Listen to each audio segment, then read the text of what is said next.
nanti akademik akan memberikan form, ya, form KRS, nanti ditujukan ke bagian prodi untuk dicarikan mata kuliah yang belum diikutkan. Ya, sekali lagi, di semester 2025 genap, pastikan tercantum mata kuliah skripsi 6 SKS. Kalau nggak ada mata kuliah skripsi 6 SKS, itu otomatis tidak bisa mengajukan skripsi. Nah, lalu syarat berikutnya adalah yang tertera di dalam transkrip akademik sementara atau di KKS. Teman-teman di SSO itu bisa mengakses KKS, ya, kartu kemajuan studi, ya. Nah, di situ tercantum tuh mata kuliah yang lulus. Pada saat teman-teman ingin mengambil tugas akhir berupa skripsi atau non skripsi, ya, minimal lulus adalah 126 SKS. Oke, minimal telah lulus 126 SKS. Bagaimana kalau 124? Ya nggak bisa, belum bisa masuk ke dalam pengajuan skripsi. Oke, lalu syarat berikutnya, mata kuliah metode penelitian lulus minimal nilai C. Kalau ada yang metode penelitian nilainya D, ya, itu harus mengulang terlebih dahulu mata kuliah metode penelitian dan belum berhak untuk mengajukan skripsi. Lalu berikutnya, proposal skripsi dikumpulkan sesuai dengan pedoman, ya, sebagaimana di awal saya sampaikan. Lalu berikutnya, ini alur pengajuan proposal. Alur pengajuan proposal seperti apa? Yang pertama, teman-teman konsultasi judul. Nanti akan kami berikan link link G-Drive, atau link Gform, ya, untuk memasukkan judul yang teman-teman usulkan. Ya, sekali lagi di sini teman-teman harus konsultasi judul terlebih dahulu. Ya, teman-teman usahakan, ya, mengajukan minimal, ini minimal, ya, minimal 2-3 judul minimal, ya, atau minimal 2 lah, ya, jangan 1 judul, ya, minimal 2 atau 3. Ya, kenapa? Karena ketika misalkan kalau 1 judul, nanti judul itu tersebut ditolak, nanti kan teman-teman harus mencari lagi nih, ya. Jadi kalau misalkan 3 judul, berarti kan ada 3 alternatif, ya. Apakah itu kemungkinan bisa 2 yang ditolak, 1 diterima, atau bisa juga 3-3 diterima, atau 3-3 ditolak. Nah, itu kan nanti prodi yang berhak untuk meng-ACC terkait judul teman-teman semuanya. Ya, konsultasi judul itu dari tanggal 5 sampai 28 Januari. Oke, jadi mulai Senin depan, ya, hari Senin, teman-teman sudah bisa melakukan konsultasi judul melalui Gform. Oke. Lalu berikutnya, penyusunan proposal. Nah, penyusunan proposal bab 1 sampai dengan bab 3 ini diajukan setelah atau dikumpulkan setelah apa? Judul di ACC oleh prodi. Jadi judul dulu di ACC, baru apa? Baru mengajukan atau menyusun proposal bab 1 sampai dengan bab 3. Begitu, ya. Lalu berikutnya, setelah penyusunan proposal, berikutnya adalah teman-teman wajib mengumpulkan proposal bab 1 sampai dengan bab 3 di SSO paling lambat 31 Januari 2026. Oke, paling lambat 31 Januari 2026. Oke. Setelah proposal dikumpulkan, teman-teman akan mendapatkan yang namanya surat tugas bimbingan. Nah, surat tugas bimbingan ini bisa teman-teman akses, ya, bertahap, ya. Bisa teman-teman akses bertahap mulai tanggal 19 Februari 2026 di SSO. Ya, posisinya di mana surat tugasnya? Yaitu posisi atau menu yang sama ketika teman-teman mengajukan atau mengumpulkan proposal bab 1 dan bab 3. Oke.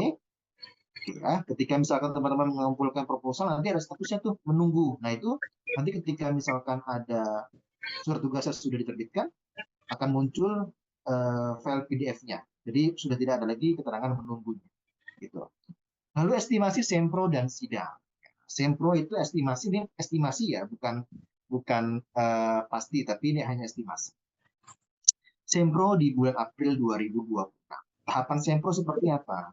Teman-teman minimal bimbingan sekitar 2-3 kali, ya, bimbingan bab 1 bab 3. Kalau sudah di ACC oleh pembimbing untuk maju sempro, silahkan daftar sempro. Tapi bimbingan dulu ya, 2-3 kali. Baru bisa daftar sempro. Oke. Lalu berikutnya, nih, bagi mahasiswa atau teman-teman yang hanya skripsi di semester genap 2025, itu estimasi sidang adalah di Juli 2026. Ini estimasi ya, bisa maju, bisa mundur. Kemungkinan sih maju. Ya. Lalu bagi yang masih ada mata kuliah selain skripsi, entah itu mata kuliah yang ulang ataupun mata kuliah yang belum diikutkan, estimasi sidang adalah di Agustus 2026. Oke. Khusus bagi yang masih ada mata kuliah selain skripsi, baru bisa daftar sidang ketika mata kuliah selain skripsi tersebut keluar nilainya.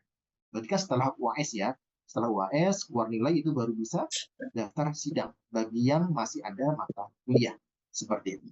Ya, ini estimasi. Ini rekomendasi tema. Nah, ini teman-teman ketika mengajukan judul jangan lari dari tema yang sudah direkomendasikan oleh program studi. Nah, ini ada banyak tema. Ketika kami share kan sudah di-share ya di surat edaran tuh ada tuh tema-temanya di halaman-halaman lampiran.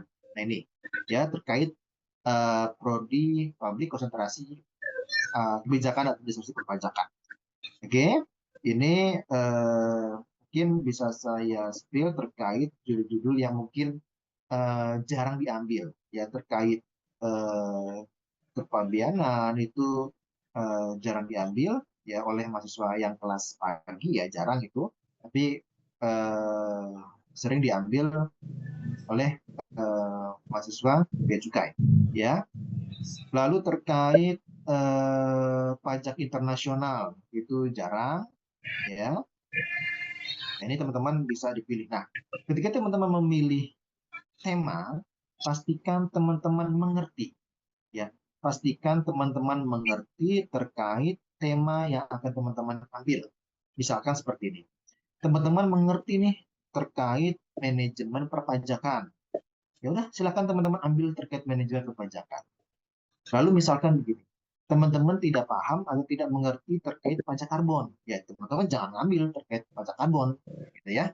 Jadi teman-teman silakan ambil tema dalam menentukan judul yang terdekat dengan kemampuan teman-teman, yang terdekat dengan pemahaman teman-teman.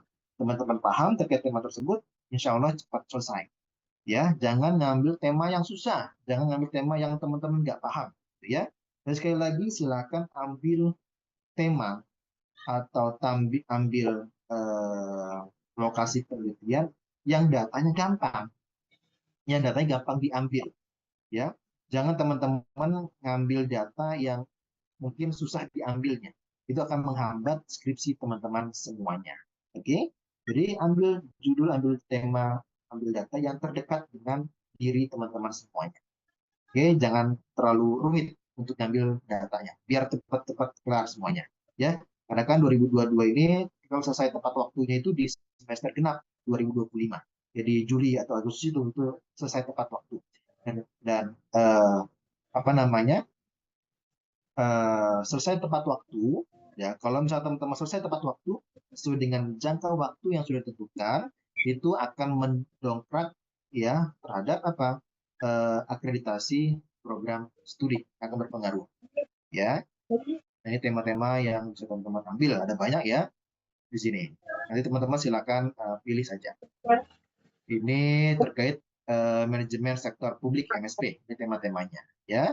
Ada terkait harus kebijakan publik, ada CSA, ya ada pengembangan masyarakat, ada pelayanan ombudsman. Ya. Teman-teman tinggal pilih bebas. Kita berikan kebebasan buat teman-teman memilih tema untuk menentukan judulnya.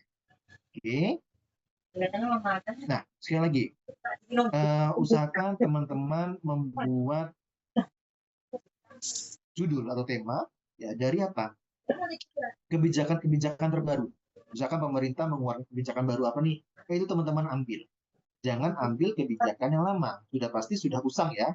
Ya, sudah pasti sudah usang. Seperti misalkan teman-teman misalkan mengambil judul terkait apa? Pada saat masa pandemi. Itu nggak bisa, itu kan sudah lampau. Ya. Ya, tapi bikin judul ya, tentukan tema sesuai dengan apa kebijakan-kebijakan yang baru atau yang baru keluar. Ya, entah itu kebijakan perpajakan, entah itu kebijakan dari publik, ya, dan lain sebagainya. Dari kebijakan-kebijakan apa yang terbaru itu teman-teman bisa ambil dan bisa teliti. Oke. Ini tema masih dari MSP. Lalu berikutnya di bisnis, saya skip saja. Ya. Nah, teman-teman perhatikan. Ya, ini contoh-contoh judul ya. Ketika teman-teman menentukan judul, tapi ini dari bisnis nggak apa-apa. Kalau teman-teman paham misalkan, paham kualitatif, ya ambil kualitatif. Paham kuantitatif, ambil kuantitatif. Kalau paham dua-duanya, paham kualitatif, paham kuantitatif, ya teman bisa pilih salah satu ya, mau kualitatif atau kuantitatif. Sekali lagi, jangan teman-teman ambil resiko untuk mengambil yang teman-teman tidak bisa. Teman-teman nggak bisa kualitatif, jadi jangan coba-coba ambil kualitatif, ambil yang kuanti. Nggak bisa dua-duanya, ya nanti belajar lagi, ya. Jadi kan dibimbing sama dosen pembimbing, tapi jangan sampai kosong banget, jangan sampai nggak bisa banget kuali atau kuanti, jangan sampai ngeblank ya. Pilih yang teman-teman bisa, yang teman-teman paham. Agar apa? Agar skripsi teman-teman cepat selesai. Nah, kalau kualitatif, ya misalkan analisis, efektivitas, apa namanya, intensifikasi pajak, itu contoh-contoh kualitatif ya judulnya. Kalau kuantitatif itu cirinya adalah ada kata-kata pengaruh, ya, ada kata-kata pengaruh, ya, pengaruh kebijakan publik dan apa namanya, dan kepuasan masyarakat misalkan ya terhadap pelayanan pemerintah daerah itu kuantitatif ya. Tapi dalam kuantitatif ini minimal 3 variabel ya. Kuantitatif minimal 3 variabel. Ya, kuantitatif minimal 3 variabel. Itu wajib ya. Nah, ini untuk outline prodi, nanti akan kita share ya untuk filenya. Nah, ini tahapan-tahapan kalau misalnya teman-teman bingung terkait apa namanya, ingin caranya pengajuan proposal seperti apa, daftar sampel seperti apa, daftar sidang seperti apa, ada di YouTube ICT Setiami. Kalian bisa lihat. Ini etika menghubungi dosen pembimbing. Sekali lagi, ketika kita menghubungi dosen pembimbing itu harus ada etikanya, ya. Tidak bisa sembarangan menghubungi, ya. Sekali lagi, ketika teman-teman sudah mendapatkan surat tugas bimbingan, teman-teman bisa langsung menghubungi dosen pembimbing, ya. Entah itu baik via WA ataupun via telepon, ya. Tapi kalau via telepon, teman-teman mungkin kadang-kadang kan kita nggak tahu ya dosen pembimbing itu sibuk atau bagaimana. Mungkin kita bisa izin dulu, Bapak atau Ibu, mohon izin, apakah saya bisa telepon Bapak atau Ibu, saya mau konsultasi terkait bimbingan, ya. Dan bimbingan ini bebas ya, teman-teman mau berapa kali bimbingan bebas. Mau offline, mau online, bebas, terserah. Sesuai kesepakatan antara dosen pembimbing dengan mahasiswa. Tapi sekali lagi ingat waktunya.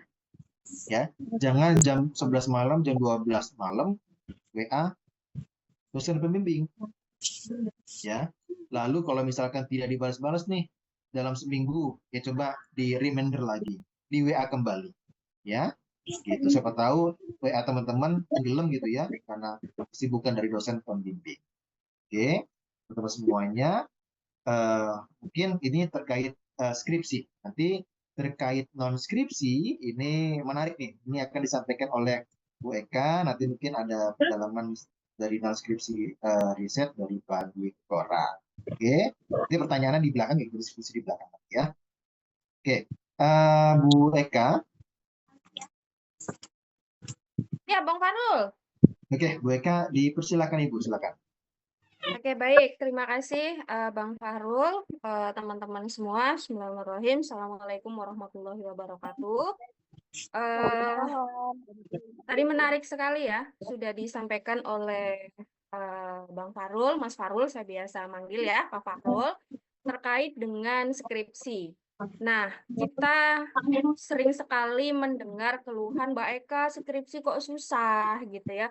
Skripsi kok jadi momok buat mahasiswa gitu ya. Nah, akhirnya kami berikan alternatif untuk teman-teman mahasiswa ya dan Bapak Ibu semua untuk pengganti, bahasanya alternatif, bukan pengganti ya. Alternatif pada saat Bapak Ibu dan teman-teman ingin tidak menyusun skripsi, ya. Tetap ada beberapa program sebagai alternatif pengganti skripsi, tapi itu hanya pilihan.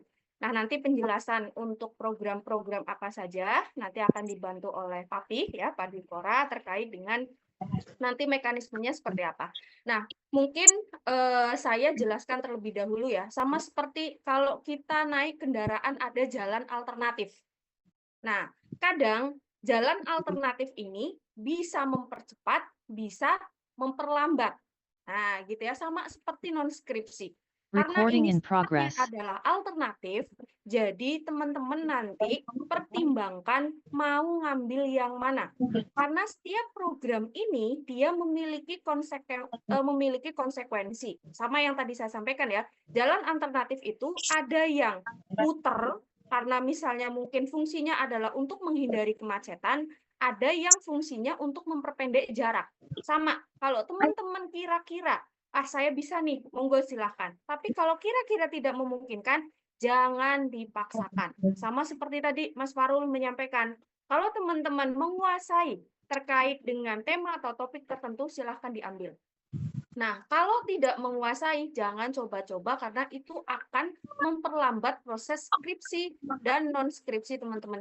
Nanti akan ada waktunya teman-teman itu kena FOMO, euforia, pada saat teman-teman yang lain judulnya sudah di ACC, judul kita belum di ACC, itu ada akhirnya apa? Ngambil di internet gitu ya, di Google, main comot, diajukan ke prodi. Judulnya kita nggak tahu apa, kita nggak tahu penelitiannya apa, isinya apa, di ACC sama prodi.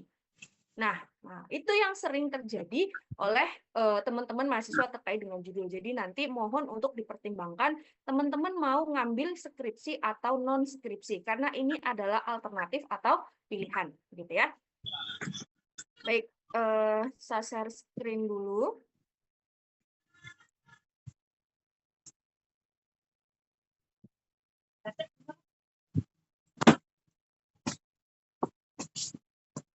Apakah sudah terlihat? Sudah, Ibu. Oke, baik. Nah, di sini ada teman-teman yang mungkin dari SMA dan RPL atau lanjutan dari D3 ke S1. Nah, seperti yang tadi saya sampaikan gitu ya, non-skripsi ini setiap program memiliki konsekuensi masing-masing. Kalau misalnya, nah ini pengalaman nanti bisa juga disampaikan oleh Papi, karena Papi sebagai PIC program, salah satu program gitu ya, non-skripsi nanti bisa dijelaskan kemungkinannya, konsekuensinya, dan seterusnya. Ini saya penggambaran secara umum saja. Biasanya ya, ada beberapa program non-skripsi yang banyak diambil oleh teman-teman dari lanjutan D3 ke S1. Kenapa? Karena kalau untuk teman-teman yang dari SMA belum bekerja, itu mungkin untuk penjangkauan data empiricalnya itu sulit. Nah, makanya kadang-kadang ada beberapa program yang diambil oleh teman-teman dari lanjutan D3 ke S1 karena datanya gampang di tempat kerja dan seterusnya. Nah, kalau untuk S1, untuk yang dari SMA jangan berkecil hati. Kalau misalnya memang satu program ini nggak bisa mengambil program yang lain yang memungkinkan untuk diikuti atau diambil. Ya. Bisa ya teman-teman ya untuk skripsi, jadi untuk non skripsi, jadi ini alternatif, silahkan nanti dipilih sesuai dengan kebutuhan dan kondisi masing-masing teman-teman semua. Apa itu non skripsi? Non skripsi ini merupakan tugas akhir dalam bentuk non skripsi yang kegiatannya dapat dipilih oleh mahasiswa yang dapat digunakan sebagai alternatif pengganti skripsi. SKS-nya sama-sama 6, tetapi mereka program-program non-skripsi ini memiliki karakteristik masing-masing gitu ya. Penulisan non skripsi memiliki bobot 6 SKS dan ada panduannya. Nanti panduannya kita share. Teman-teman kalau pengen lebih lengkap membaca ketentuan syarat dan seterusnya silahkan buka pedomannya. Mungkin di PPT ini kita hanya mengambil sebagian saja yang mungkin kita anggap penting. Nah, untuk yang program pertama dan kedua, ini nanti akan disampaikan oleh Papi ya. Nah, ini program non skripsi ini ada 1, 2, 3, 4, 5, 6, 7. Ada 7 program. Program yang pertama adalah pengganti atau non skripsi program artikel jurnal nasional atau internasional, yang ini nanti penjelasannya akan disampaikan oleh Papi. Kemudian yang kedua artikel proceeding nasional atau internasional, ini hampir sama. Nah, mungkin nanti Papi berkenan untuk menyampaikan juga yang artikel proceeding nasional atau internasional. Kemudian ada program kewirausahaan, program policy brief atau ringkasan kebijakan, kemudian capstone project, event exhibition, dan praktek kerja magang. Nah, ini ya program-program non skripsi yang bisa teman-teman ikuti sebagai alternatif pengganti skripsi. Nah, bagaimana? Apakah ada mekanisme sempro dan sidang yang tetap ada? Ya, semuanya ada. Jadi baik yang skripsi maupun non skripsi sama-sama akan melaksanakan kegiatan seminar proposal dan sidang akhir ya, sidang proposal dan sidang akhir. Hanya saja nanti proyek atau kegiatan yang teman-teman ikuti itu sedikit berbeda dengan program penyusunan skripsi. Nah, apa saja yang mungkin teman-teman penasaran ya, artikel jurnal gimana sih, prosedur gimana sih? Nah, mungkin ya teman-teman ada yang kemarin ikut MBKM by Riset. Nah, untuk yang artikel itu hampir sama seperti itu. Jadi kalau teman-teman masih penasaran kemarin, kok saya masih penasaran ya, pengen nerusin program yang MBKM Riset, monggo silakan. Bisa ngambil artikel jurnal nasional atau internasional, atau mungkin proceeding nasional atau internasional. Nah, untuk informasi lebih lengkap, monggo silakan Papi, apakah sudah siap? Iya. Oke, monggo silakan Papi dilanjutkan untuk penjelasan yang poin 1 dan poin 2. Apakah Papi mau menggunakan ini atau ada PPT sendiri? Enggak ada PPT, saya ini aja Oh, cukup. enggak ya, langsung aja ya Ya. Pi ya, nanti saya bantu Iya. untuk ininya. Monggo dipersilakan. Baik, terima kasih Mbak Eka yang baik hati dan teman-teman semua mahasiswa. Kebanggaan saya, Assalamualaikum warahmatullahi wabarakatuh. Waalaikumsalam warahmatullahi wabarakatuh. Saya sekedar meneruskan apa yang dijelaskan oleh Mbak Eka tentang tugas akhir non skripsi di bidang riset. Nah, saudara, ini sudah 2 semester ini ya, Setiami melaksanakan tugas akhir non skripsi, khususnya di bidang riset. Nah, ini sudah berjalan dan alhamdulillah sudah dipublish ya di artikel di jurnal-jurnal yang berakreditasi SINTA. Nah, saudara, apa yang harus Anda kerjakan jika Anda memilih tugas akhir non skripsi di bidang riset? Jadi yang pertama adalah Anda seperti skripsi itu harus menyiapkan temanya. Tema apa yang akan Anda teliti nanti. Nah, tema-tema itu tolong jangan yang usang. Tema-tema isu terkini. Apa ini yang terkini? Yang di bidang perpajakan, di bidang kepabeanan cukai, di bidang kebijakan publik. Nah, itu diamati, dicermati, tolong dijadikan temanya. Ya. Karena tanpa tema nggak mungkin lah artikel itu akan selesai. Nah, saudara, nanti luarannya, perbedaan dengan skripsi, luaran di riset ini adalah Anda wajib untuk mempublikasi hasil dari luaran berupa artikel di jurnal minimal terakreditasi di SINTA 3 ya Mbak ya. SINTA 3 ya Mbak Eka ya. Nah, SINTA 3. Nah, jadi Anda nanti melakukan penelitian, Anda tulis itu di dalam artikel, dan Anda publish di jurnal. Nah, mulai sekarang Anda harus cari jurnal apa yang akan Anda tuju. Diupayakan cari yang gratis, diupayakan ya. Nah, karena apa? Kalau di situ ada beban biaya, itu tanggungan dari penulis, ya, alias tanggungan dari mahasiswa. Nah, oke, saudara, karena apa? Setiap jurnal itu mempunyai template yang tidak tentu sama. Jadi template itulah yang Anda harus pegang dulu, ya. Ketemu jurnalnya, oh ini jurnal A, ini berakreditasi minimal Sinta 3. Oh, saya kepingin di Sinta 2, di Sinta 1 boleh silakan. Saya kepingin di jurnal internasional silakan, ya. Yang penting minimal terakreditasi Sinta 3. Nah, saudara, nanti prosesnya tidak berbeda dengan Anda menyusun skripsi. Cuman kalau di skripsi itu kan minimal 80 halaman ya, laporan luarannya. Nah, tapi kalau di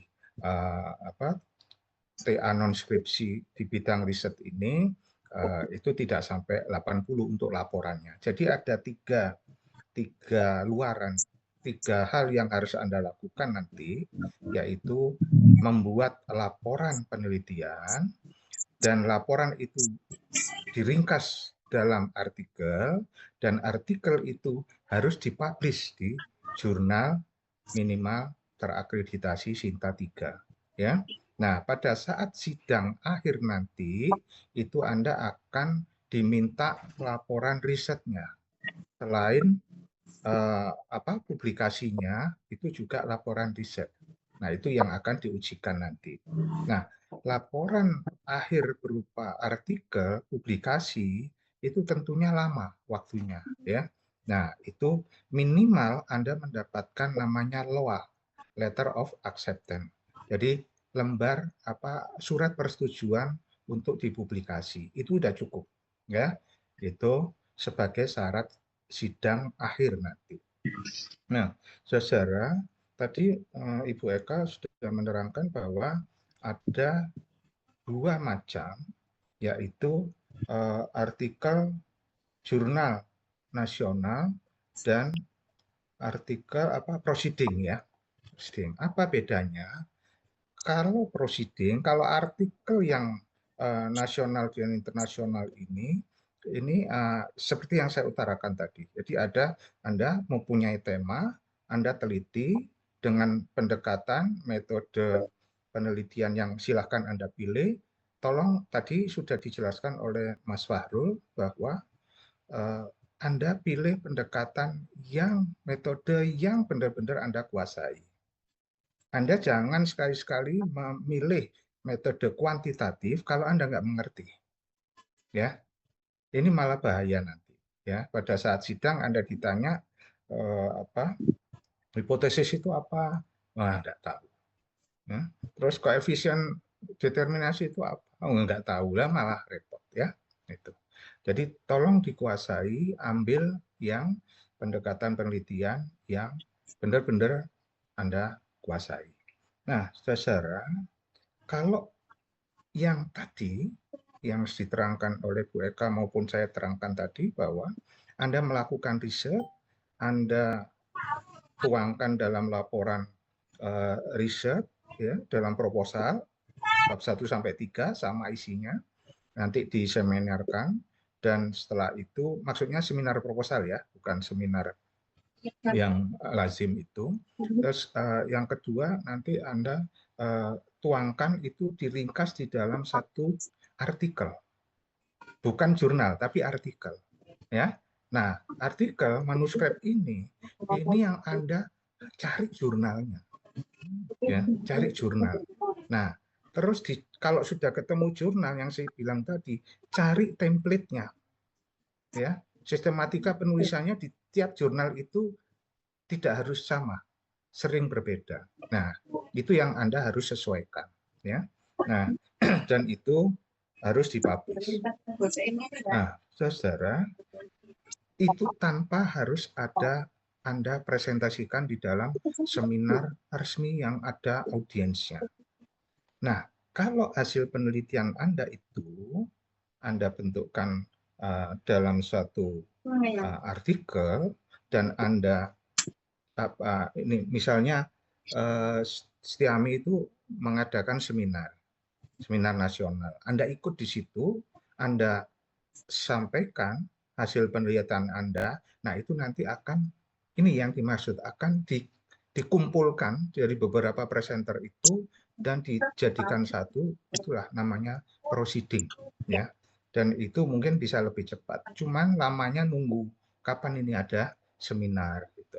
Apa harus di seminar di Setiami? Saya pikir enggak ya. Itu bisa di seminar perguruan tinggi lain. Yang penting di situ Anda ikut dan ada buktinya sebagai presenter dan apa yang Anda sajikan itu ya hasil dari penelitian Anda. Nah, saudara, ini ada syarat ya, syarat khusus dari kampus.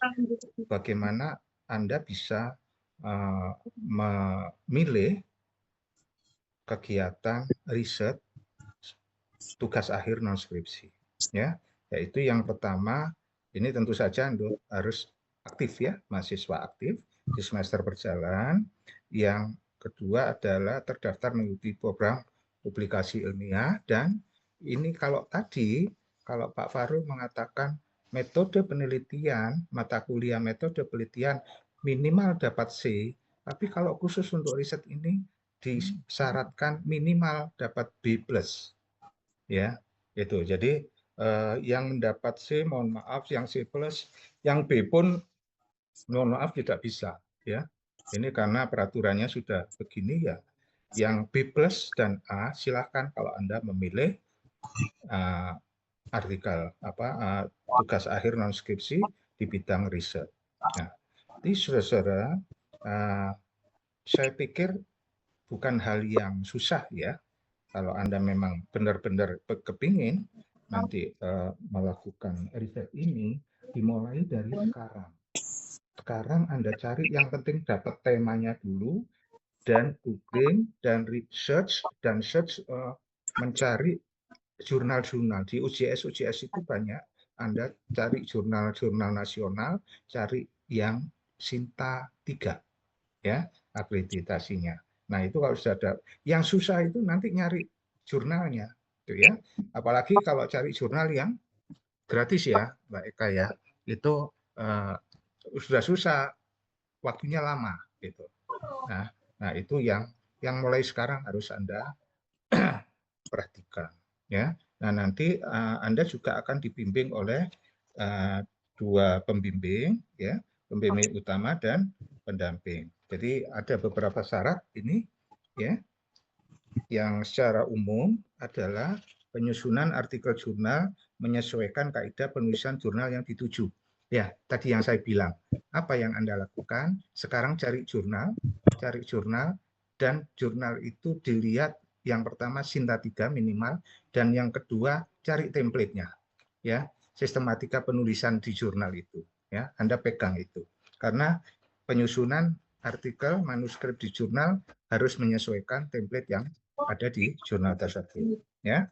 Terus artikelnya ini juga terbitnya nanti Anda dapat LOA, tidak boleh lama-lama terbitnya, ya, paling enggak 1 tahun terakhir, ya.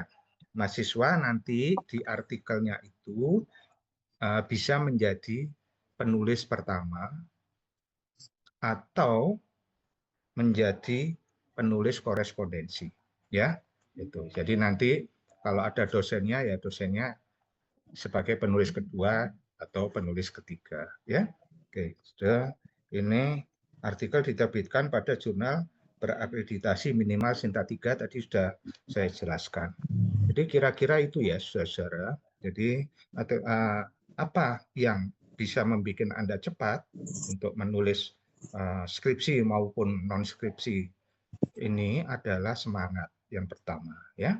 Terus yang kedua adalah Anda harus punya tema, ya. Apa tema itu? Tadi Pak Farul dalam waktu dekat ini ya, Anda harus mengumpulkan judul, 3 judul.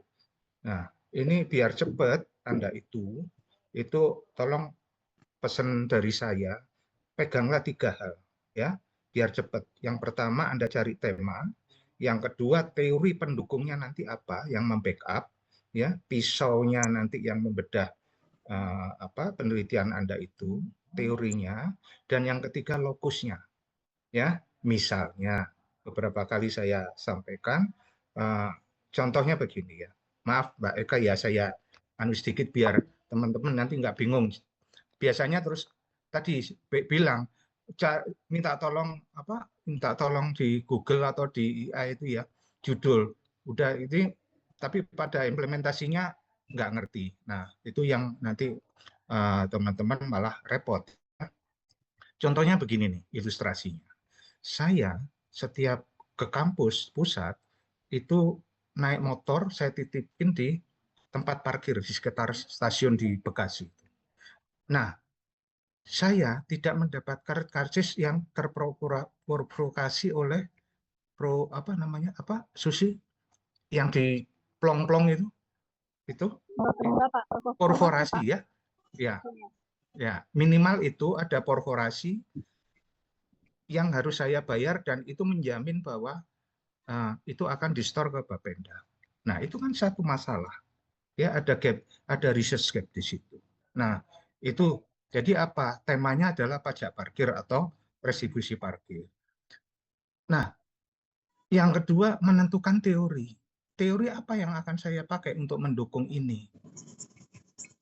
Dari kacamata saya, wah ini ada potensi nih Bapenda untuk mendapatkan tambahan pendapatan dari bocor-bocornya ini. Nah, berarti potensi toh. Yang ketiga lokusnya jelas di kantong-kantong parkir, rumah-rumah parkir di seputaran stasiun Kota Bekasi. Tinggal nggak sampai 5 menit Anda bikin judul ya, analisis kalau kualitatif ya, analisis potensi pemungutan pajak parkir atau retribusi parkir di kantong-kantong parkir di seputaran stasiun Kota Bekasi. Nah, itu yang realistis. Tolong Anda meneliti yang realistis, yang benar-benar terjadi dan isu terkini. Gitu. Ya, teman-teman di publik itu itu sangat banyak kebijakan-kebijakan publik ya. Ini saya menulis sekarang lagi menulis ada 3 atau 4 kajian itu antara lain AI, antara lain penggunaan kris yang sekarang kemarin PBB yang ada di beberapa kota yang bergejolak. Nah ini saya akan menulis, tidak tahu satu lagi nanti ya. Jadi yang menulis tidak hanya mahasiswa, Mbak Eka, Pak Farul, saya juga sama ya, sama menulis seperti Anda. Yang penting semangat ya. Kira-kira itu dari saya, nanti kita lanjutkan pada saat bimbingan ya, Mbak Eka ya. Saya kembalikan lagi ke Mbak Eka, terima kasih. Assalamualaikum warahmatullahi wabarakatuh. Waalaikumsalam warahmatullahi wabarakatuh. Terima kasih Papi atas penjelasannya tadi ya untuk 2 program non skripsi yang memang di bidang riset tetapi luarannya ada 2 gitu ya. Apa sih bedanya Mbak Eka? Artikel jurnal dengan artikel proceeding gitu ya. Tadi sudah disampaikan oleh Papi. Kalau artikel jurnal gitu ya, nanti teman-teman bikin proposal itu rancangannya gitu ya. Kemudian nanti juga bikin laporan hasil penelitiannya, kemudian artikel jurnal. Nah, kalau sudah ada artikel jurnal, itu nanti artikelnya nanti disubmit ke jurnal. Nah, nanti kalau untuk yang artikel jurnal, teman-teman nyari sendiri jurnalnya. Nah, terus kemudian kalau proceeding, itu harus diseminarkan. Jadi kalau teman-teman biasanya kemarin ya, nanti akan ribut, nanti juga dilihat akan ada syarat berapa teman-teman ikut seminar nasional atau internasional. Nah, biasanya teman-teman itu sebagai peserta. Nah, kalau ini teman-teman sebagai pemakalahnya. Nah, itu nanti kalau teman-teman punya artikel, kemudian diseminarkan makalahnya, kemudian itu bisa dijadikan sebagai alternatif non-skripsi. Nah, tadi ya sudah dijelaskan ada 2, tapi dua-duanya ini adalah basicnya riset. Jadi sebetulnya baik skripsi maupun non-skripsi itu sebetulnya basicnya riset semua. Nah nanti setelah riset mau diapakan, nah ini baru gitu ya ada yang artikel jurnal, ada yang skripsi, ada yang proceeding dan seterusnya. Jadi sebetulnya ini bisa diikuti oleh teman-teman semua, gitu ya. Oke, saya lanjutkan. Tadi sudah ada artikel jurnal, kemudian artikel proceeding, kemudian saya lanjutkan yang ketiga adalah kewirausahaan. Nah, apa kewirausahaan? Seperti apa programnya? Sebetulnya ini yang paling familiar itu adalah prodi bisnis. Kenapa? Karena prodi bisnis itu adalah outputnya salah satunya menjadi seorang entrepreneur atau wirausaha. Memang dari awal mereka itu digembleng untuk jadi seorang wirausaha gitu ya. Nah, apakah program kewirausahaan ini bisa diikuti oleh teman-teman selain prodi bisnis? Saya jawabnya bisa. Tetapi produknya yang disesuaikan dengan prodi masing-masing. Kalau prodi bisnis itu adalah produknya misalnya buah, jualan baju, jualan makanan, dan seterusnya. Nah, bagaimana dengan prodi publik? Prodi publik ini terkait dengan produk atau jasa yang berkaitan dengan keprodian publik. Contoh misalnya, di sini ada seorang pendiri atau pemilik konsultan pajak. Boleh nggak Mbak Eka? Oh boleh, silahkan. Jadi usahanya adalah jasa konsultan pajak. Nanti boleh mengambil kewirausahaan. Tapi kalau anak-anak publik, anak-anak bisnis kewirausahaannya jualan kopi, ya nggak boleh. Kenapa? Karena bukan tujuan kita atau bukan profil lulusan kita untuk menjadi seorang wirausahawan. Boleh sebetulnya wirausahawan, tapi bidangnya sesuai dengan keahlian masing-masing. Masa semester 1 sampai semester akhir belajarnya pajak, nanti kewirausahaannya laporannya jualan kopi, kan nggak nyambung gitu ya, kecuali itu bisnis. Jadi silahkan kalau misalnya ingin mengambil kewirausahaan disesuaikan dengan produk barang atau jasanya, yaitu sesuai dengan kompetensi di bidang publik, baik manajemen sektor publik maupun perpajakan. Nah ini ya. Kemudian yang selanjutnya adalah, ini masih ya, masih terkait dengan kewirausahaan. Nah, jadi untuk kewirausahaan ini boleh dilakukan secara individu maupun dilakukan secara berkelompok maksimal 3 mahasiswa. Nah, gitu ya. Tetapi nanti tetap laporannya itu tidak boleh sama. Ada yang fokus ke laporan keuangan, ada yang fokus ke produk, ada yang fokus misalnya ke strateginya misalnya. Jadi tetap dibedakan. Nah, ini nanti silahkan teman-teman dibaca ya untuk buku pedoman non-skripsinya. Nanti kita share untuk bisa menjadi referensi teman-teman ya. Setiap program itu sebetulnya seperti apa sih? Nah, itu bisa menjadi alternatif selain mengikuti program skripsi. Kemudian selanjutnya, yang selanjutnya adalah policy brief atau ringkasan kebijakan. Sejauh ini, program yang non-skripsi yang paling banyak diikuti oleh teman-teman mahasiswa itu adalah yang pertama kewirausahaan, yang kedua policy brief, dan yang ketiga adalah riset. Tadi bidang riset ya, dengan Papi sebagai PIC. Nah, apa program policy brief? Policy brief ini merupakan sebuah ringkasan kebijakan. Kalau skripsi itu minimal 100 halaman, riset mungkin sekitar 50 halaman ya, atau misalnya artikel 10 sampai 15 halaman. Kalau policy brief itu hanya 4 halaman saja. 5 halaman boleh nggak Mbak Eka? Nah, malah justru lebih dari 5 ini kadang-kadang dipertanyakan, katanya ringkasan, kok banyak-banyak. Nah, gitu ya. Makanya di sini hanya 4 halaman untuk laporan policy brief-nya. Tetapi, nah di sini ada konsekuensinya yang tadi saya sampaikan. Data empiriknya harus kuat. Makanya selama 2 semester dilaksanakan program policy brief, yang mengikuti atau mengambil program policy brief ini adalah teman-teman lanjutan dari D3 ke S1, di mana para mahasiswa tersebut akses data terkait dengan tema-tema atau topiknya itu gampang.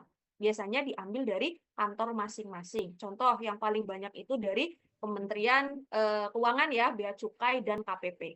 Nah, itu banyak sekali. Kemarin ada mungkin sekitar kurang lebih 15-20 mahasiswa yang sudah mengikuti program policy brief. Nah, policy brief ini apa? Yang tadi saya sampaikan ya. Kalau kita sederhananya adalah ringkasan kebijakan. Dokumen singkat yang mengkomunikasikan isu kebijakan publik dengan cara yang jelas, ringkat, ringkas, dan terstruktur yang ditujukan kepada pembuat kebijakan, praktisi, atau pemangku kepentingan lain. Kalau kita biasanya berbicara tentang kebijakan atau produk undang-undang itu biasanya kan banyak.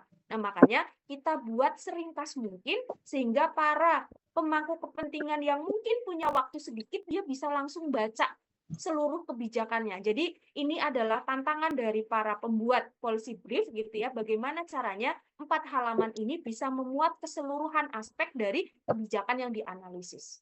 Terus penelitian nggak Mbak Eka? Oh tentu, tetap penelitian. Makanya di sini apa saja yang disusun pada saat teman-teman ikut program policy brief. Yang pertama proposal. Proposal itu adalah rancangan gitu ya.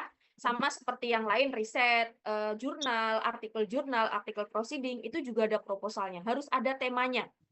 Tema apa sih bedanya judul dan tema? Kalau judul kan lebih spesifik ya. Sebetulnya kita sih lebih kepada tema dulu gitu ya. Nanti judulnya mah belakangan bisa gitu ya. Jadi yang pertama adalah proposal, di dalamnya sudah ada temanya. Nah, nanti ini teman-teman ya, perlu diperhatikan kalau teman-teman ingin mengambil program non-skripsi, pada saat upload proposal di SSO, silahkan berikan keterangan di depan judul. Contoh misalnya, riset, berarti riset titik 2 baru judulnya. Untuk membedakan teman-teman yang ngambil non-skripsi dengan skripsi. Policy brief misalnya, policy brief titik 2, judulnya misalnya evaluasi kebijakan pajak karbon misalnya. Nah, itu boleh silakan.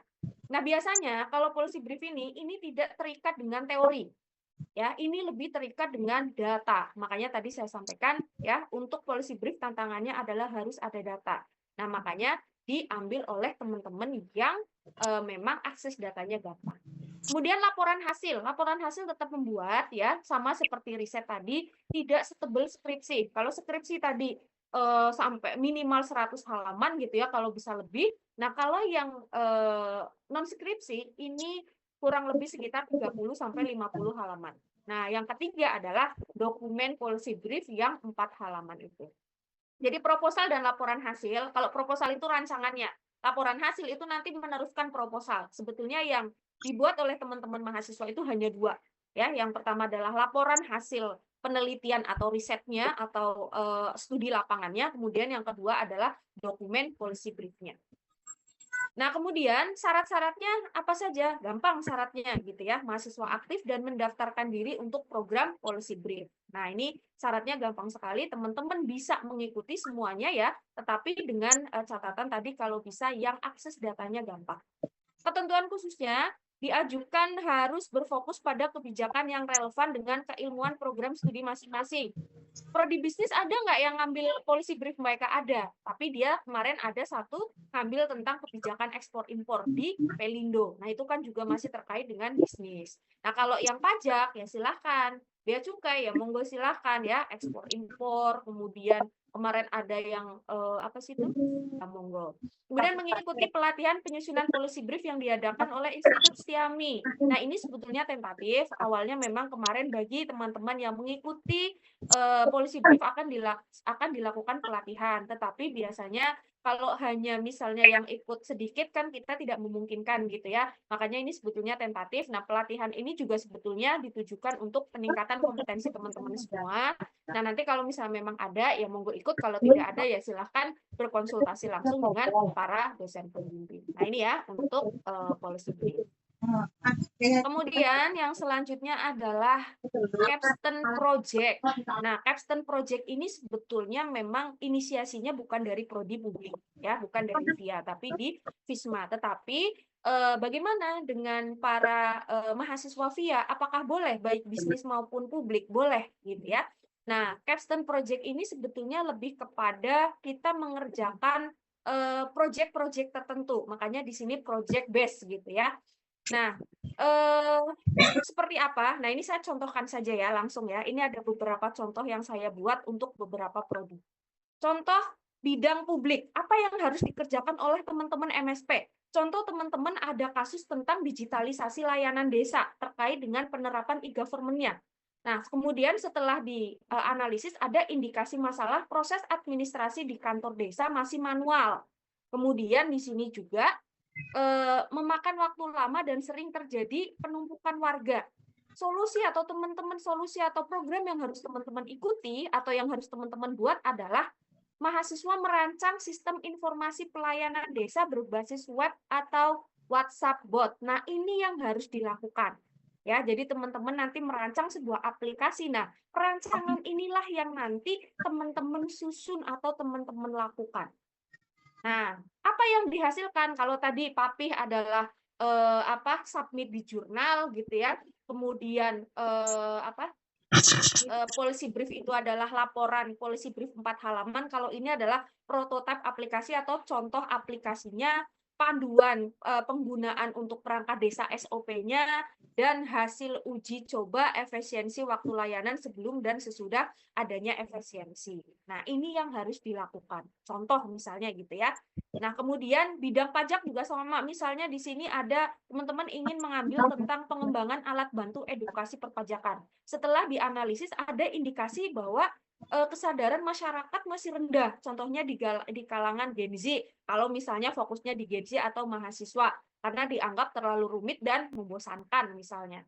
Nah, solusi yang ditawarkan atau ini solusi atau rekomendasi yang tepat adalah membuat aplikasi edukasi interaktif atau kalkulator pajak simulasi yang berbasis user experience yang menyenangkan misalnya. Nah, itu yang teman-teman buat yang nanti akan dijadikan sebagai proyek alternatif pengganti skripsinya. Ada laporannya, kemudian ada prototipe aplikasinya atau platform web edukasi pajak yang sudah diuji coba kepada target audiens. Mbak, itu sendirian. Nah, karena ini adalah sebuah aplikasi yang mungkin tidak bisa dilakukan sendirian, mungkin kalau sendirian boleh, tapi bisa juga berkelompok. Nah, ini dan kewirausahaan ini bisa berkelompok. Tetapi sekali lagi ya, kalau teman-teman memungkinkan monggo, kalau tidak memungkinkan cari yang memang memungkinkan. Ya, ini kita tidak memaksa, kita hanya menjelaskan beberapa alternatif yang bisa teman-teman ambil untuk misalnya terlalu menakutkan misalnya gitu ya, untuk skripsi menakutkan banget ya gitu ya, sama mau yang lainnya monggo silahkan. Ini adalah alternatif yang bisa teman-teman ambil. Kemudian lanjut, ini adalah event exhibition ya, sebuah pameran lah ya kita anggapnya gitu ya, pameran yang bisa kita lakukan. Nah, tentunya gitu ya bisa disesuaikan dengan keprodian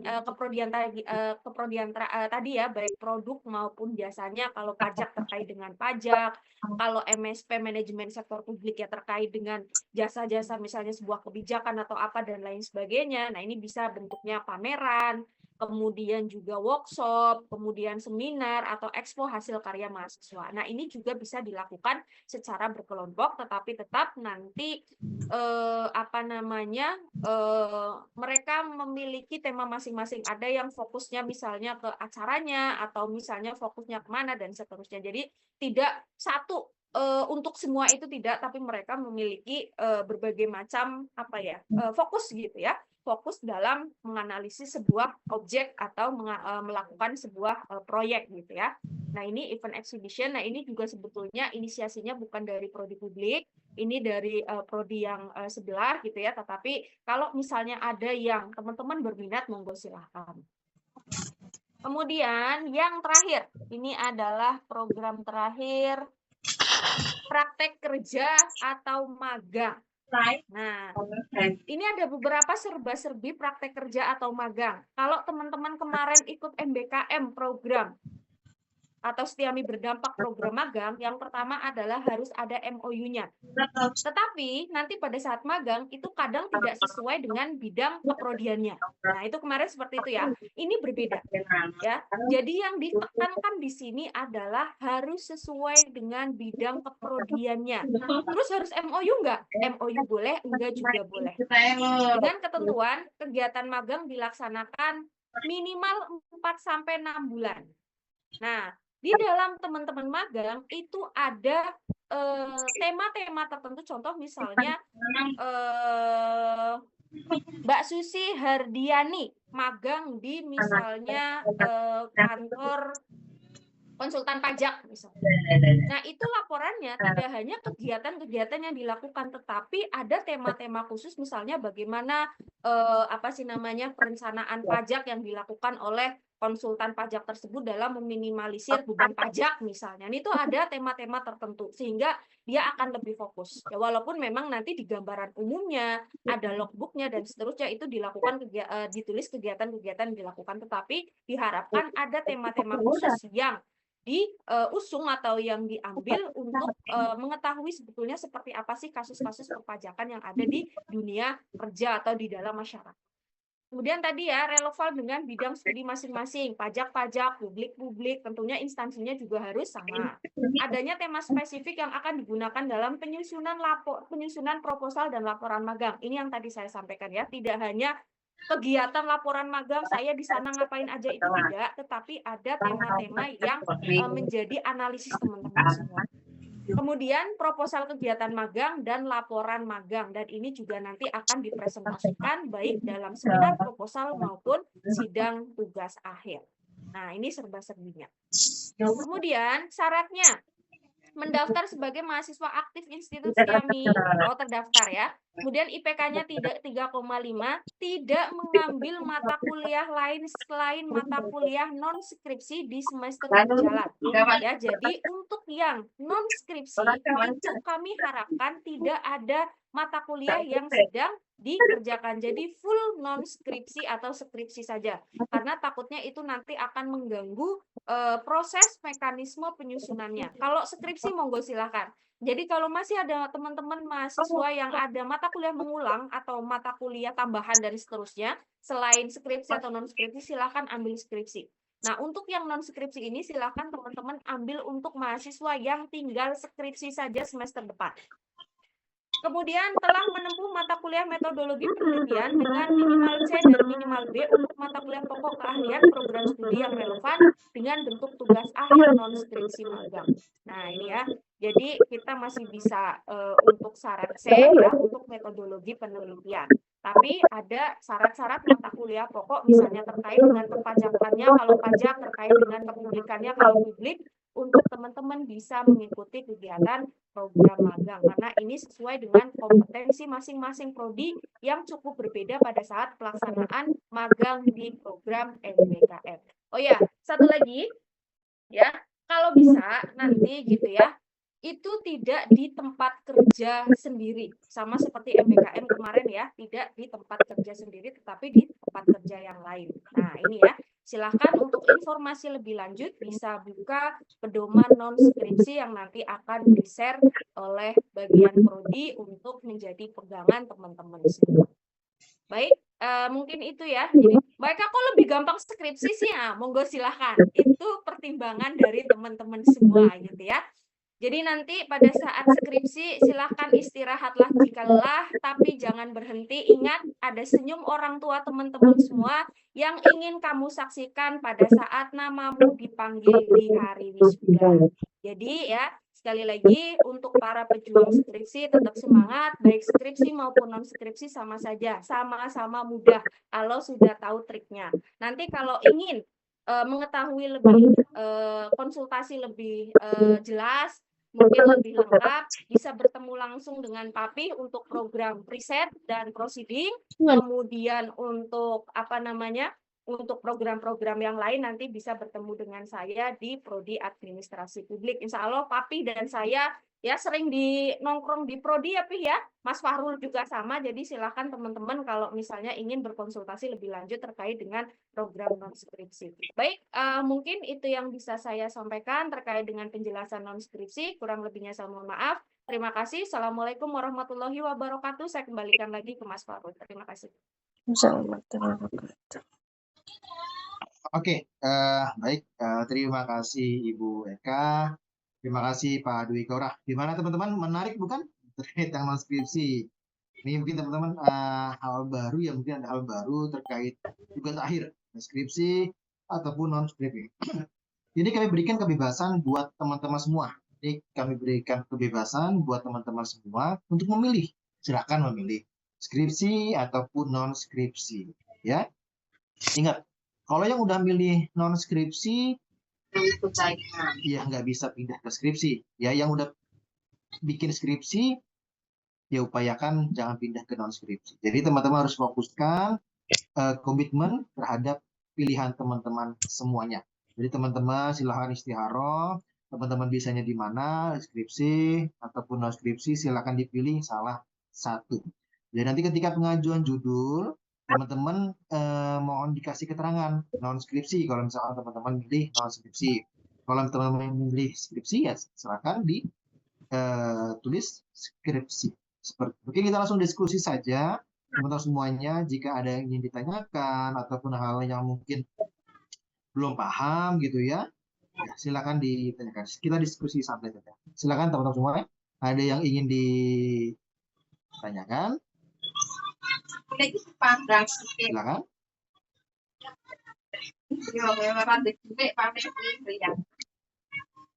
Ada yang resign tuh Mas, Asandra. Penny. Mbak Sandra, mana? Iya, Sandra Pak. Saya izin bertanya, Pak, terkait skripsi. Tadi kalau tidak salah mendengar, salah satu syarat untuk skripsi kan pernah mengikuti mata kuliah metode penelitian ya, Pak. Nah, ya. metode penelitian itu kan didapatnya di semester 5. Waktu semester 5 saya mengikuti program pemerintah MSIB angkatan yang ke-7. Di situ kan kita mendapatkan full konversi SKS sebanyak 20 SKS, Pak ya. Dan saya mendapatkan full konversi SKS dari kampus, tapi tidak tertulis ada mata kuliah Metopen, Pak. Apakah itu nanti berpengaruh untuk saya mengajukan skripsi? Ya, jadi mata kuliah skripsi itu sebenarnya dikecualikan dari konversi untuk magang. Mungkin Mbak bisa menambahkan Mbak. Oke, baik. Mbak siapa tadi? Asandra, Kak. Ya, Asandra dari kampus mana, Mbak? Dari kampus Tangerang. Dari kampus Tangerang. Oke, baik. Ya, jadi teman-teman ya, mata kuliah metodologi penelitian itu adalah mata kuliah wajib. Nah, itu sudah terintegrasi di SSO. Ya, untuk jumlah SKS yang tadi 126 dan mata kuliah metodologi penelitian dua hal itu sudah terintegrasi di SSO. Pada saat teman-teman misalnya SKS-nya baru 125, itu kalau nggak salah ya, itu dia akan merah dan kita tidak bisa mengeklik untuk proposal untuk upload proposal skripsi atau proposal penelitian. Begitu juga dengan pada saat mahasiswa belum menempuh mata kuliah metodologi penelitian. Nah, pada saat mahasiswa itu metodologi penelitian nilainya belum ada, itu pasti akan merah karena nilainya masih kosong. Yang artinya mahasiswa tersebut belum bisa mendaftar atau mengikuti program skripsi. Nah, makanya sebetulnya memang untuk teman-teman yang ikut MBKM program pemerintah itu memang harus dimonitor betul-betul gitu ya, dan itu harus banyak mengetahui informasi-informasi prodi karena mata kuliah wajib itu tidak bisa dikonversikan. Tentunya pasti ya untuk teman-teman yang dia belajar di tempat magang atau tempat MBKM dia nggak akan belajar metodologi. Nah, makanya tidak bisa dikonversikan. Berarti untuk teman-teman mahasiswa yang mungkin belum mengikuti metodologi penelitian atau nilainya belum memenuhi, mau tidak mau harus mengikuti terlebih dahulu. Ya, jadi kalau bisa semester ini. Mbak Asandra belum pernah nanya ke prodi sebelumnya, setelah selesai dan lain sebagainya. Setelah selesai magang waktu itu saya nanya ke bagian akademik dan prodi. Cuma waktu itu dibilangnya nanti akan dikonversikan semua ya. Begitu. Gitu jawabannya. Karena semester itu totalnya 20 SKS, Kak. Dan nggak ada konfirmasi bahwa metode penelitian itu tidak boleh dikonversikan. Oke, 20 SKS itu sesuai dengan bentangan mata kuliah semester itu atau beda dengan mata kuliah yang lain? Contoh misalnya mata kuliah itu Mbak Asandra harusnya ngambilnya misalnya metodologi penelitian, pengantar pajak, kebijakan publik, dan seterusnya, tapi ternyata yang dikonversikan itu mata kuliah lain yang tidak sesuai dengan bentang. Nah, yang dikonversikan ternyata tidak sesuai dengan bentang, Kak. Iya, jadi mata kuliah yang dikonversikan teman-teman magang atau yang mengikuti kegiatan pemerintah itu adalah kita sesuaikan dengan kegiatan yang ada di sana.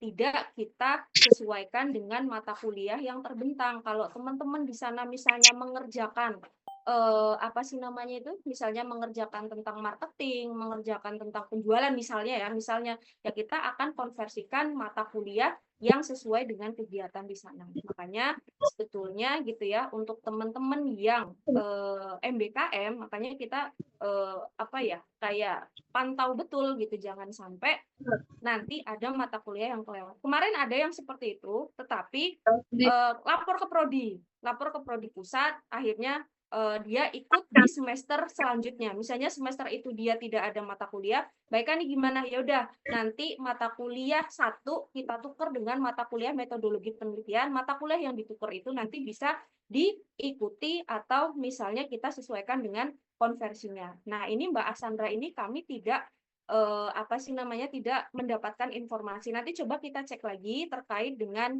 kasus tersebut gitu ya.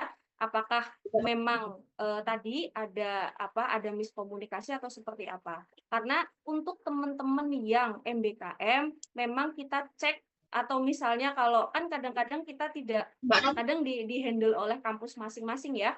Nah, kalau misalnya lapor ke kita, biasanya kita rekomendasikan untuk diganti di semester berikutnya atau ditambahkan. Misalkan teman-teman nggak 24 ya, kita tambahkan 1.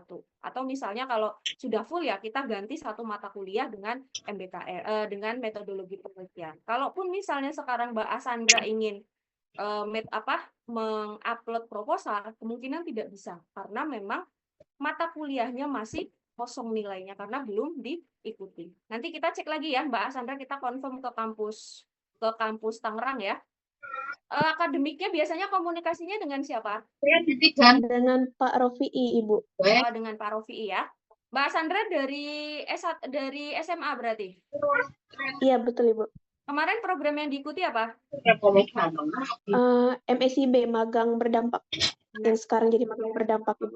Ya udah, oke. Nanti kita confirm dulu ya. Kita cek dulu ke Mas Rofi'i ya. Oke, baik, Ibu. Terima kasih, Ibu.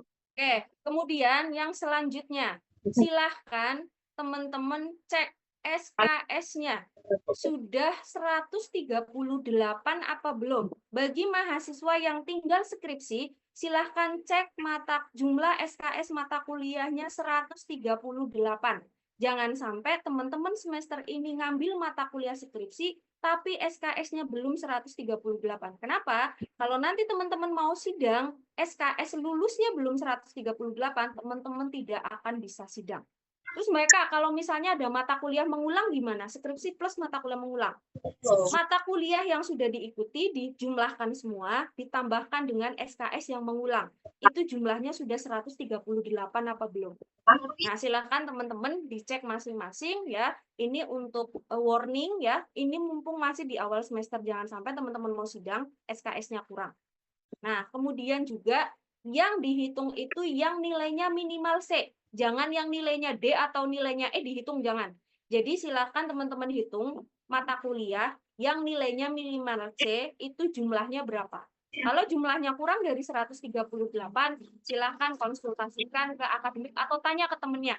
Kita jangan merasa bahwa kita nih di kampus nih sendirian, temennya banyak. Silakan kalau memang tidak bisa atau sulit untuk mengakses akademik misalnya karena full pelayanannya, silakan tanya ke teman. Kalau teman mentok baru boleh silakan tanya ke bagian akademik atau ke prodi atau ke pihak-pihak yang mungkin mengetahui terkait dengan informasi yang teman-teman tanyakan. Gitu ya.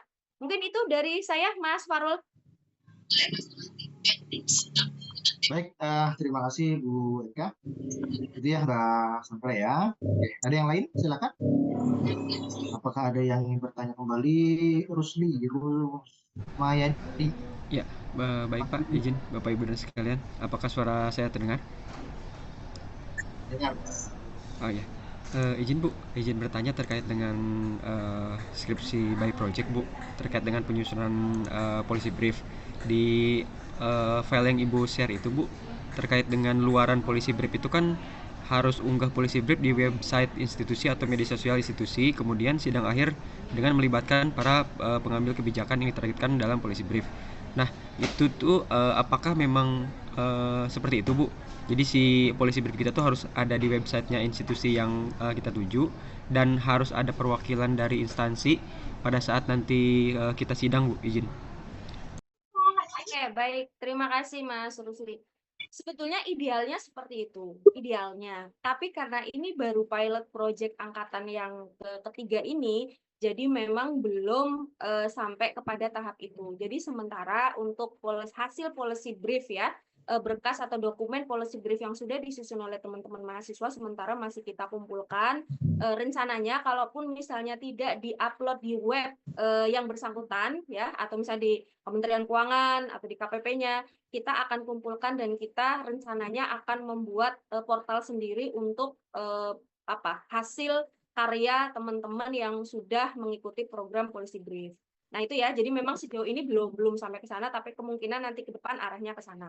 Yang kedua, apakah ada perwakilan? Nah kemarin karena memang ya itu tadi ya masih pilot project, jadi kita konsepkan bahwa untuk pembimbing yang pertama itu adalah dari seorang analis kebijakan, tapi memang bukan dari instansi pemerintah, memang instansi independen gitu ya, itu satu. Yang kedua dari program studi yang yang kita harapkan itu bisa mengakomodir gitu ya. Kemudian pengujinya biasanya memang kita undang dari para praktisi.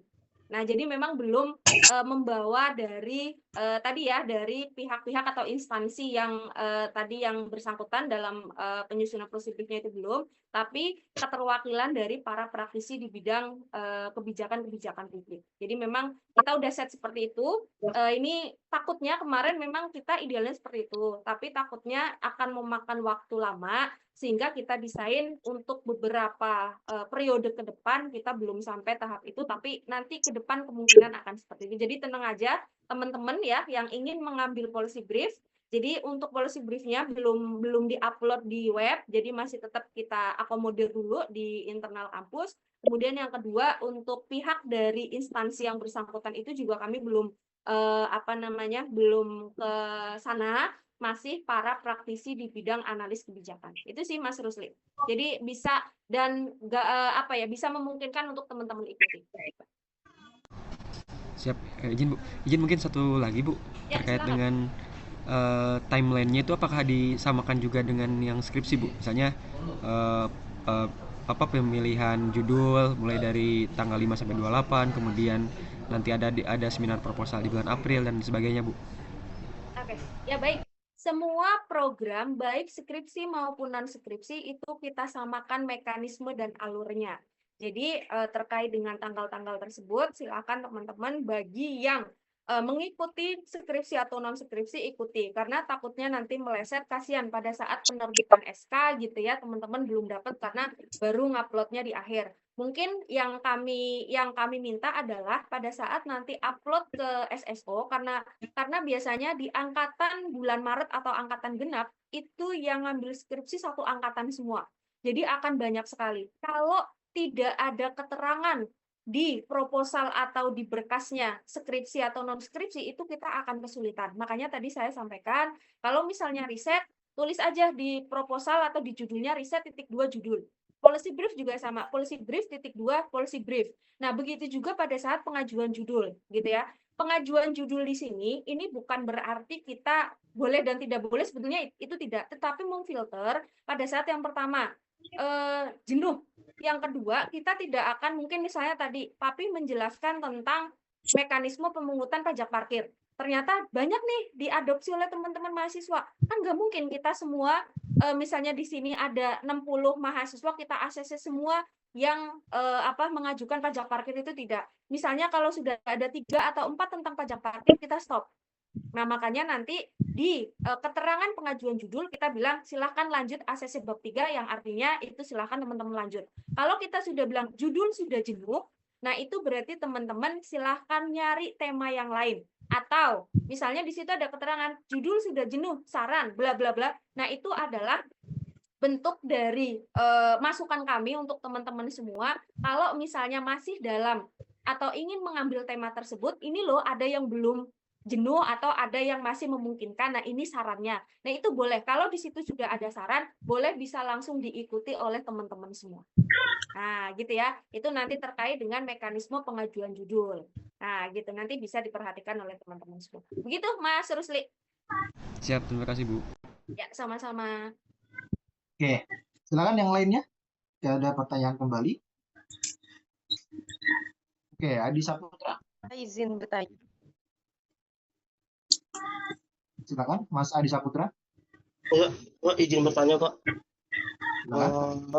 Untuk yang misalnya kan saya ada mengulang satu mata kuliah, Pak ya. Nah, itu kita sambil kuliah juga, sambil skripsi atau gimana, Pak ya? Atau kita mengajukan dulu ke akademik? Ya, jadi kalau misalkan ada mata kuliah mengulang ataupun mata kuliah yang belum diikuti, ya, selama itu bukan mata kuliah metode penelitian, itu bisa.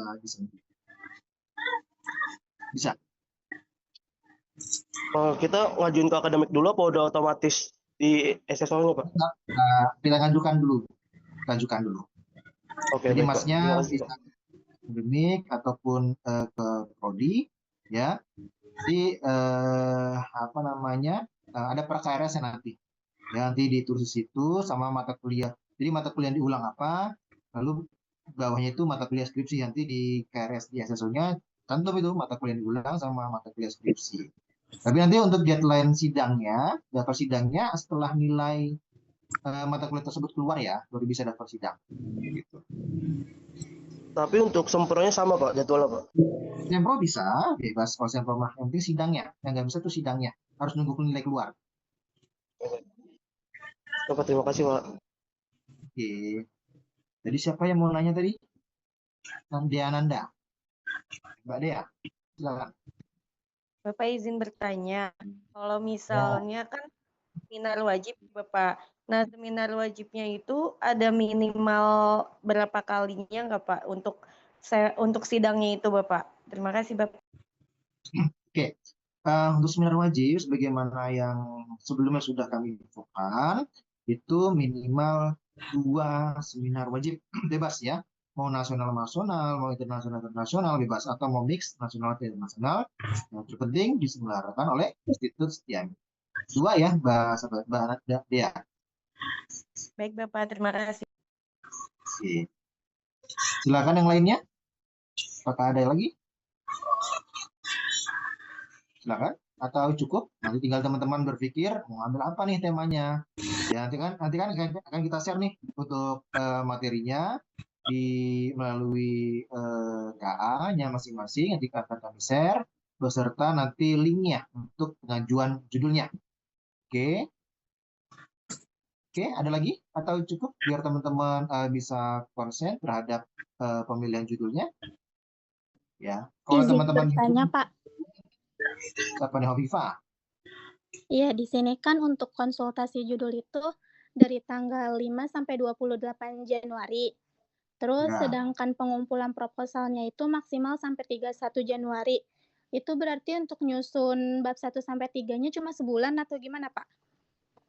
Iya, nyusun proposal nggak usah lama-lama. Misalkan siapa namanya? Kalau bisa itu di tanggal 5 itu sudah pada ngajuin judul ya. Ya, jadi nanti punya banyak waktu sampai dengan nanti penyusunan atau pengumpulan proposal. Jangan di tanggal 30-nya baru ngajuin judul gitu ya. Jadi nanti kan mungkin ada yang judulnya ditolak, ada judulnya diterima ya. Kalau yang judul ditolak langsung ajukan kembali ya. Atau seperti ini. Misalkan Hovifah punya 3 judul atau ngajuin 5 judul, 3 judul lah ya. 3 judul Hovifah ini di ACC semua sama prodi. Lalu ada teman Hovifah yang bingung. Hovifah, apa namanya? Saya bingung nih mengambil apa judulnya segala macam bla bla bla. Nah, Hovifah boleh nih ya, apa namanya, merekomendasikan atau judul yang di ACC yang punya Mbak Hovifah kan ada 3 nih, kan nggak mungkin Mbak Hovifah pakai 3-tiganya. Jadi Mbak Hovifah ambil satu yang memang benar-benar Mbak Hovifah inginkan. Nah, 2-nya ini boleh dilempar ke temennya yang mungkin belum punya ide ataupun belum mengajukan judul dan sebagainya. Begitu. Ya Mbak Eva ya.